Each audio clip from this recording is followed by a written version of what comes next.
Most men don't choose their life, they inherit it. You think your life is the result of your choices, your job, your relationships, the person you've become. But look closer. Most of your biggest decisions came from the same place. The need to fit in, the fear of falling behind, the fear of disappointing someone. Michael Corleone didn't want the Corleone empire. He sat across from his father and said it clearly. That's not the life I want. He meant it. He was educated, decorated. He had a plan. But the cycle had other plans. Michael didn't lose to an enemy. He lost to the same invisible force that defeats most men. The cycle. It starts before you can speak, before you can think for yourself. The world starts deciding who you're supposed to be. And by the time you're old enough to question any of it, you've already been shaped by all of it.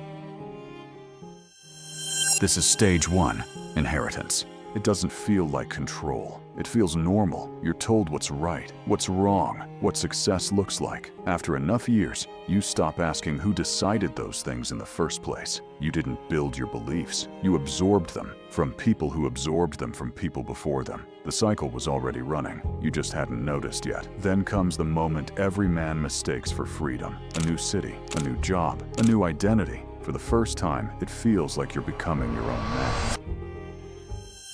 This is stage 2, the illusion of choice. You picked your path, but most of the options were chosen long before you arrived. You chose your partner through standards you never created. You chased goals you never questioned. You bought into a definition of success that was handed to you. Nobody asked what winning looked like to you. They just handed you the checklist. Michael came home from the war feeling free, separate from what his family was. Then his father got shot, and every plan disappeared in a single night. Because that's what the cycle does. It waits. It lets you believe you've escaped. Then it pulls you back. Not with chains, with responsibility, with people who need you. Just when I thought I was out, they pull me back in. He didn't say it with anger. He said it like a man who finally understood. By 30, most men stop asking what they want. They replace the question with a list. Bills, targets, deadlines, someone else's timeline. The things you once swore you'd never become normal. Not because they changed, because you did.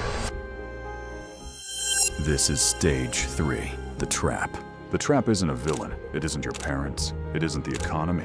The trap is comfort. The comfort of being too invested to leave. Walking away would mean admitting the version of you who started building this life was wrong. Most men would rather keep building than face that, so they stay, and the cycle tightens. Then one day, the noise stops, just long enough, and a question returns. Is this it? This is stage 4, the reckoning.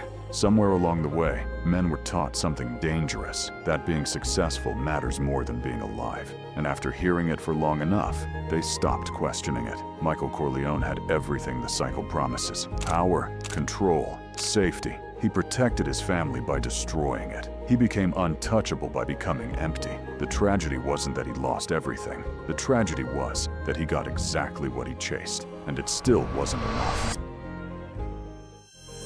That's the terrifying part. He didn't lose because he failed. He lost because he succeeded. The cycle didn't betray him. It delivered exactly what he asked for. Here's the truth most men carry to their graves. The cycle doesn't need your suffering. It doesn't need your failure. It runs perfectly on your compliance. A man only gets flowers when he is dead, and by then, the applause means nothing. The recognition means nothing. The flowers mean nothing, because the whole time you were alive, you were too busy running to ask where you were going. Different century, same cage.